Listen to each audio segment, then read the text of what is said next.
Therapists of Reddit, what was your biggest "I know I'm not supposed to judge you but holy SHT moment? I was counseling a 13-year-old girl for anxiety and she reported sexual abuse from her stepdad.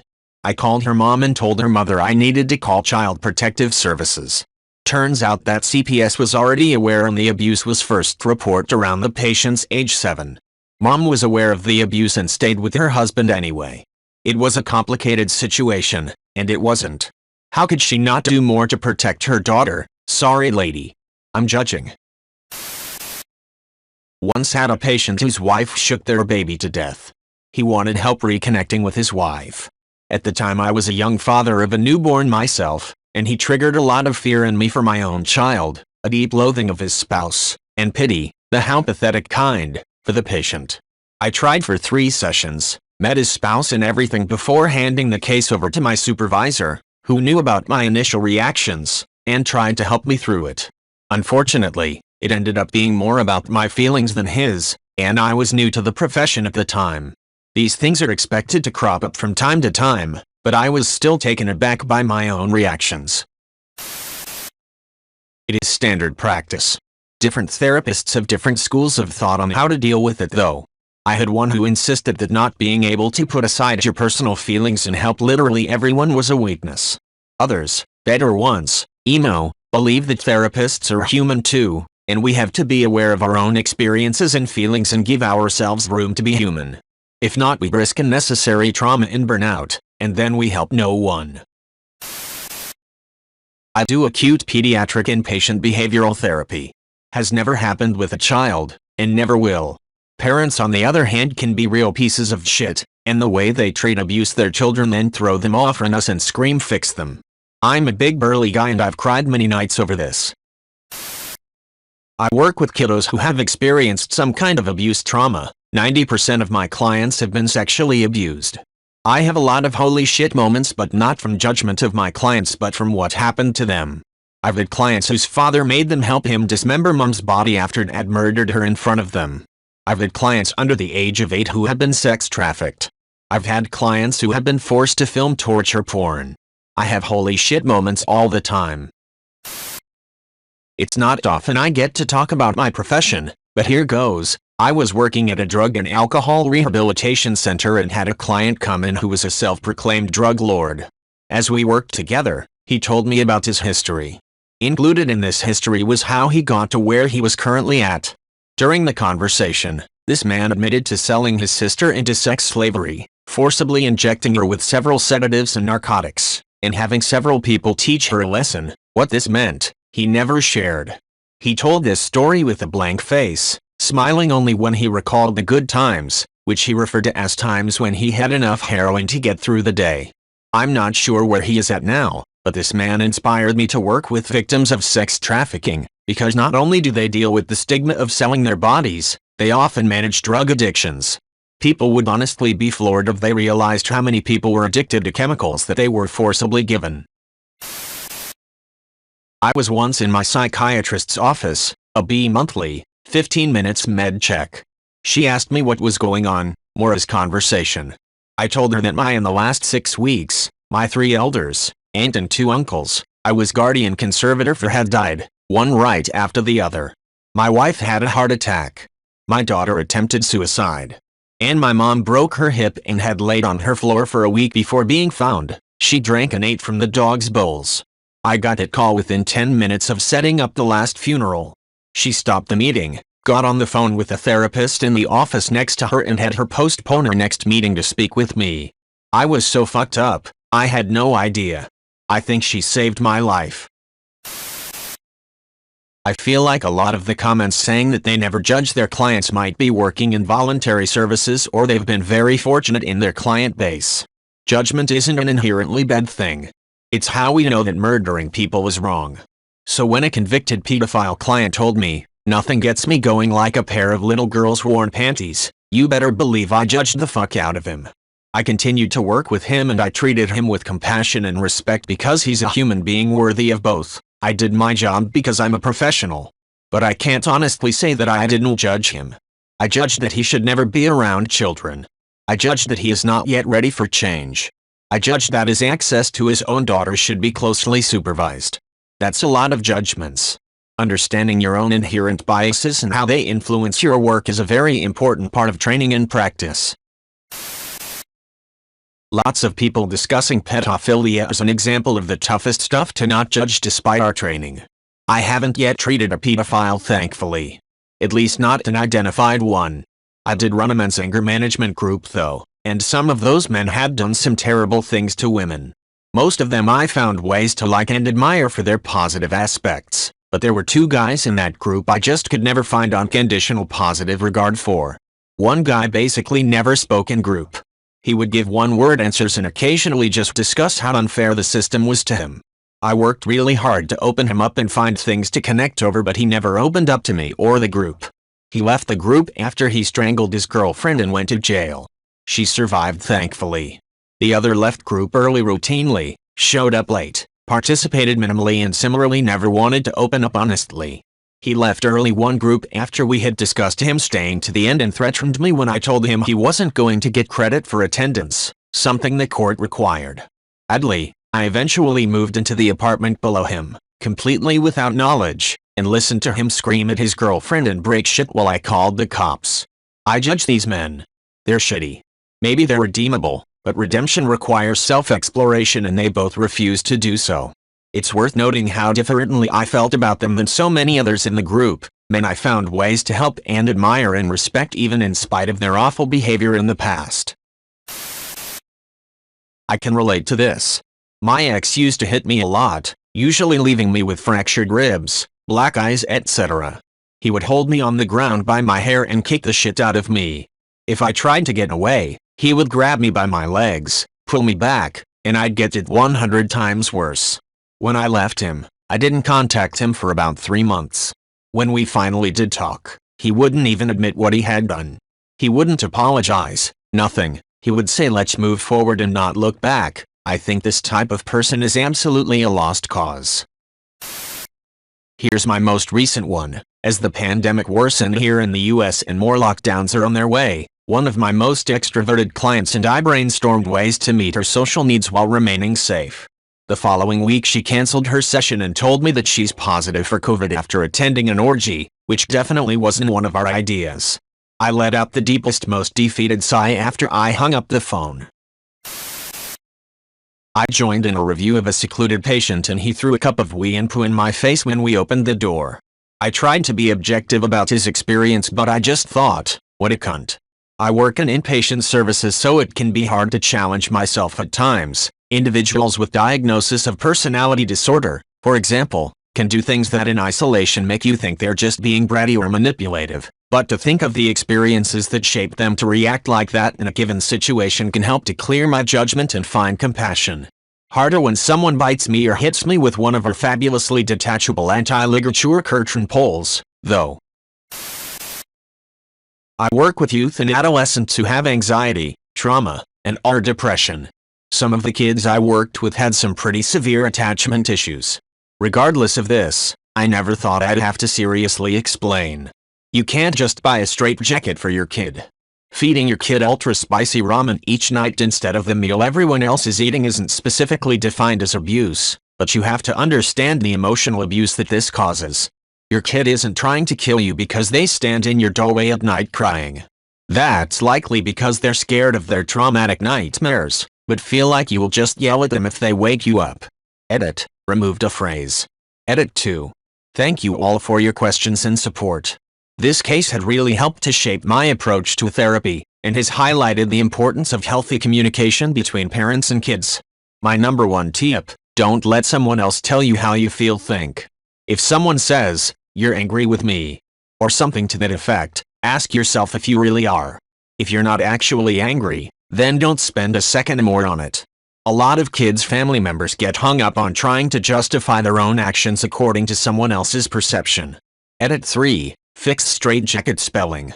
No, it's not a jacket for sexual orientations. Clinical psychologist working primarily in forensics here. This means my clients are usually involved in legal proceedings, family court, juvenile court, criminal court, etc. My job is usually to evaluate or provide treatment. I'm not there to judge, that's the judge's job, but of course I have my thoughts.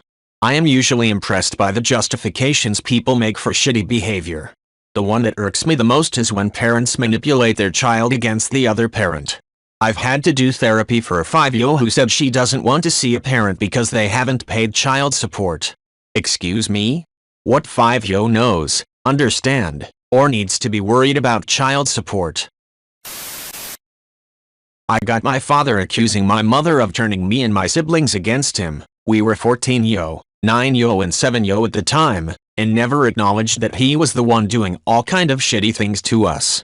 We had 8 years of pure pain with social assistance. We got fucked by familiarious CPS who only thought about the good for the family. I'm kinda sensible to this argument as it has been using against me, my siblings and my mother. Edit. I see that many children are or have been in my situation. Specialists tried to mark us with parental alienation syndrome, a really controversial syndrome that isn't really official, but neither was proven wrong at the time. Opposite side, if that's accepted too? I was assigned to see the lead psychologist of the local hospital as I was severely depressed and had become suicidal. She literally rolled her eyes at me, told me to grow up and said she could be having appointments with people who were actually about to kill themselves, not me who was already working with the team. This sent me absolutely spinning, bottling everything up, thinking I didn't deserve help and ended up in hospital 2 years later after an attempt. When they looked at my records, the hospital suddenly became very interested in any psychological experts I'd previously spoken to, informed them of the above incident. They asked if I knew the name and I said I didn't, but they had a strong accent. They immediately looked like they were about to burst out crying, apologized excessively, then informed me they had been fired a year ago. No idea how many people were affected by the therapist. I'm so sorry you went through this. I was raped and attempted suicide a little over a year ago, and the therapist I went to see was so very similar to the one you saw. It made me spiral, start drinking to control the intrusive thoughts and pain, and 2 days later I finally realized I'm going to kill myself, someone else, both, and just totally mess my life up. So I am looking into outpatient alcohol resources and a new therapist because I know something is wrong. I hope you were able to get the help you need and are feeling better. Edit. I don't know who gave me an award, but it brought me to tears. Thank you. Not a licensed therapist but a behavioral health technician, basically, means I got a psych degree. I was trained in behavioral intervention techniques for children and was off helping coach parents to support children with behavior disorders. I'll say this, I rarely encountered a child that's had a clear mental illness in the same way as when I worked with adults with serious mental illness. In many ways, they were visibly confused or lonely. Given that most of their parents were suffering from poverty, alleviating the burdens of being poor would have likely mitigated the most severe symptoms of many of the children. Advocating for affordable childcare and livable minimum wages is mental health advocacy. I found myself judging, not the children, but their parents. Some parents would drop the kids off with me and peace out with a fix my kid attitude. As a parent, now, I get some of it. Exhaustion and burnout are real. But the best I could do in that situation was provide that kid with an hour-long vision of what it looks like to live in a loving, structured environment. Those kids were the ones I could tell who were much more likely to be subject to the system for the duration of their lives. Either cycles of institutionalization and homelessness or prison. When a concerned parent showed up and asked, "How do I help my kid?" I practically jumped for joy for the child because they had someone who loved them and was fighting for them. You mentioned you're getting ready to start therapy. I know we're different, but therapy was one of the best decisions I ever made for myself. It's good to have a neutral third party weigh in on what troubles you. And remember, you don't have to stay with a therapist if you don't want. Therapy, like any psychological treatment, is often more about trial and error to find what works for the individual than anything.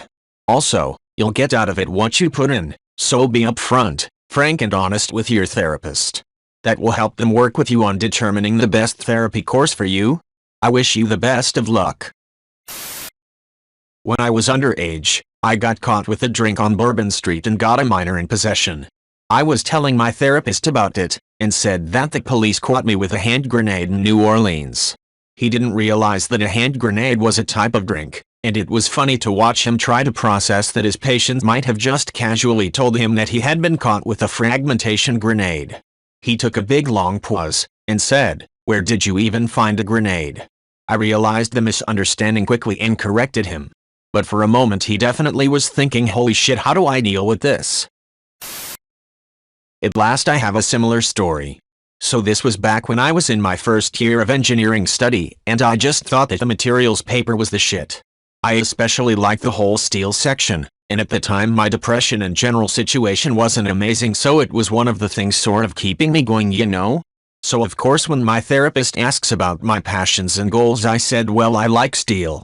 And she paused and said, okay. What do you like about stealing? This poor woman thought I had pulled out some surprise kleptomania late in the game. Luckily, like a good therapist, she was non-judgmental but still obviously relieved when I corrected her. This hits home for me. I have an appointment to see a new therapist on Friday. I have suspected PTSD over watching my 5-day-old son die back in July. The pain is unbearable and I'm terrified the therapist is going to judge me or struggle hearing the story. I'm so sorry for your loss. I hope your family, and the therapist, are doing better. Cringy edit. I'm so sorry I can't respond to everyone. I didn't expect my comment to get any attention. I appreciate all the condolences and well wishes. My family has a long healing journey ahead of us still, but we're doing what we can. If you want to help, or know someone else in a similar position, losing a baby in utero or not, please consider donating or referring them to Emma's Footprints.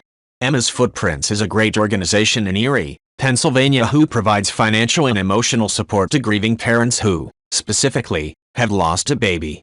The organization paid for the entire funeral for our son.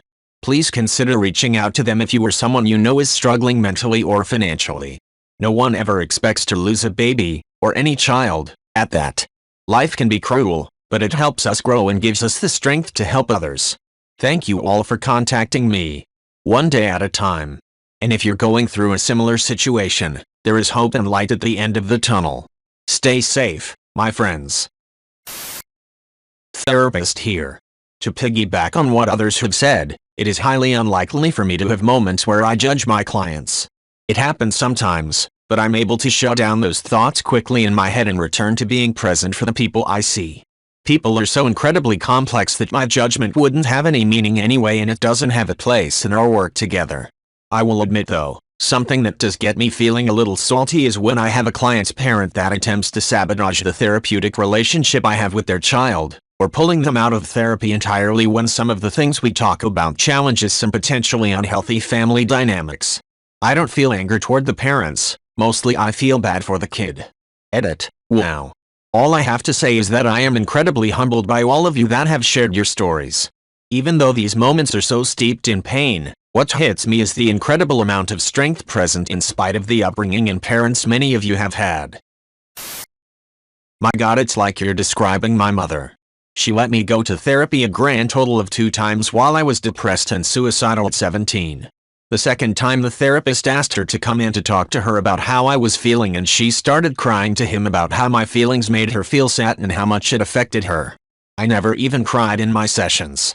Then he told her she might like to consider letting me go out with friends more and have a better social life, and then she took me home and told me I manipulated him into saying that to her.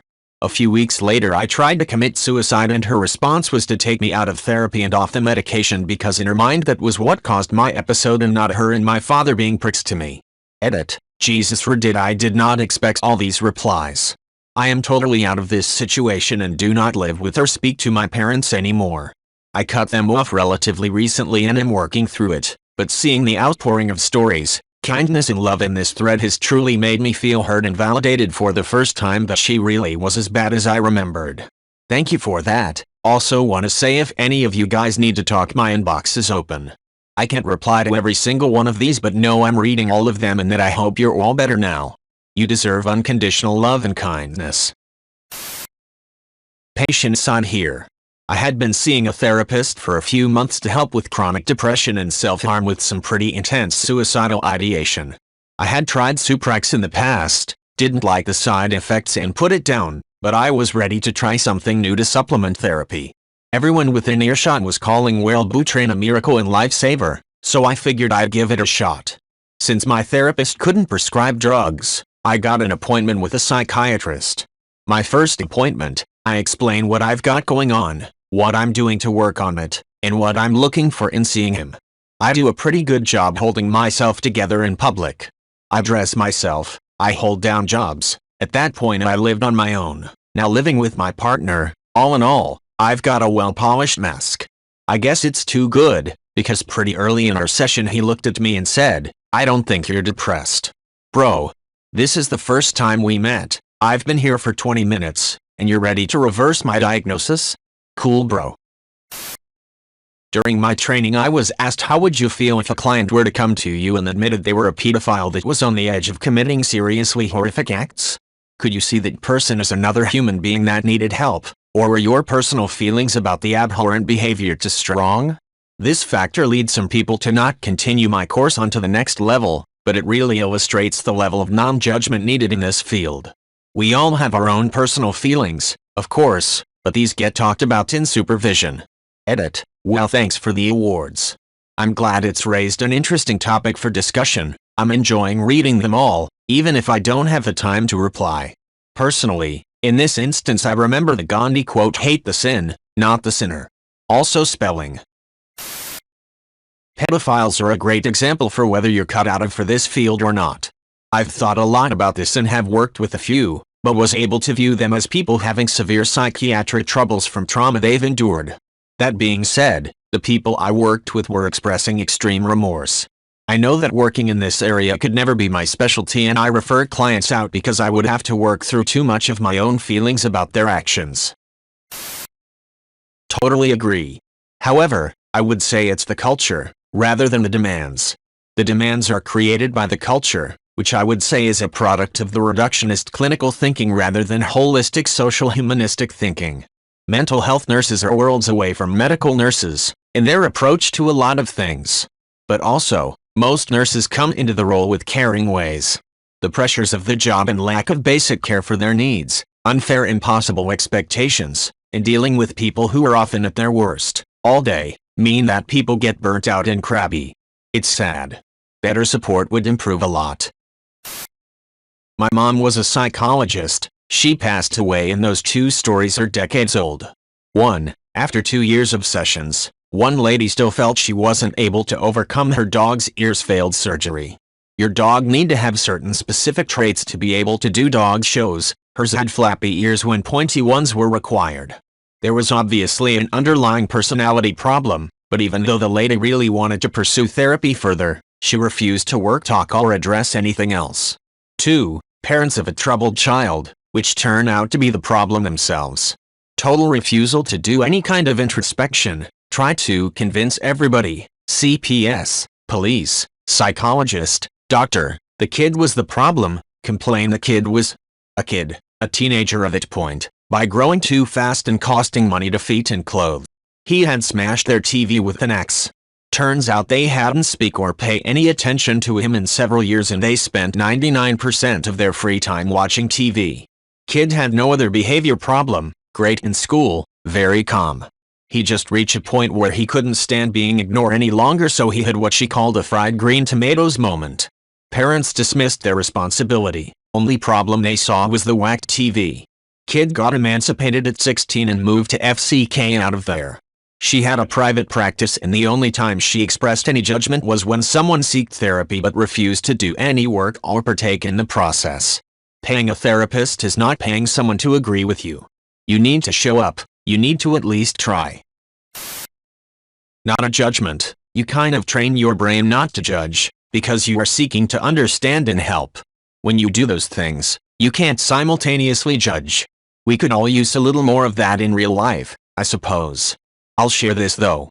I do feel concerned about this recent phenomenon of young people I worked with self-diagnosing, sharing, and identifying very closely with mental illness, as if the pendulum quickly swung from never, ever share your feelings to OMG, you're depressed?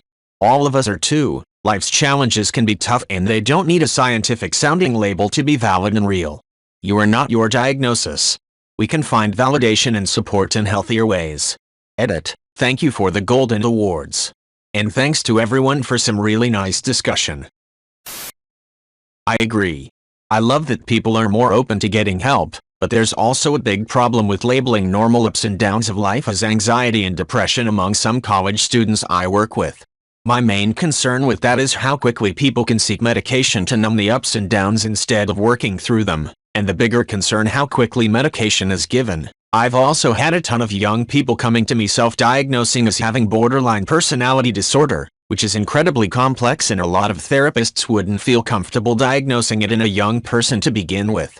Edited to add after a great comment from someone, a lot of people do have clinical depression, anxiety, etc., and it's incredibly validating to hear that it's not just who you are as a person. It can also give hope that the symptoms can get better. Second edit based on comments, if you're wondering if you should go to a therapist, go. Even if it is just ups and downs, we all need help sometimes. And it might be something more serious, they're the ones that can help you figure that out. Okay, real therapist here. I got one. Some of my clients are shockingly bad at giving themselves credit, holy shit. Like they might get a nearly straight A GPA in a brutal major while battling depression, or overcome years of phobia and get behind the wheel again, or write a literal novel, or raise a kid as a single parent with low income, or build new relationships after being burned, or cope with OCD well enough to hold down a job. And they'll talk about themselves as if everyone on earth is better than them, as if their accomplishments are worthless. And I know it's because of depression or anxiety or another condition, but I'm often stunned by how differently I see them compared to how they see themselves. This resonates. I've got this weird duality in my mindset where I think I'm brilliant, but also the worst and nothing I do matters. I know I'm exceptionally good at some stuff, but the downer side of me just saps all ambition or enthusiasm to get stuck into tasks. I respond well to positive reinforcement, but the first negative stumbling block will derail me entirely. As a result, I have a litany of incomplete personal projects and find beginning new things or starting new jobs incredibly daunting because I'm convinced it'll happen again. I find it almost physically difficult to apply myself fully to work now. I'm unceremonal, not sure if it's doing anything. I was doing CBT for a while, until my therapist told me I didn't need her anymore. I had gotten a new job and things were looking up, but the economic impact of COVID gutted all that. I'm going to get in touch with her again, though I'm sure she's swamped. Edit. Wow, this exploded and mushroomed like a huge exploding mushroom. I'm so touched by all of your messages. It's lovely to feel such kinship with you all. I hope we can learn to overcome this emotional glue sticking us to the ground.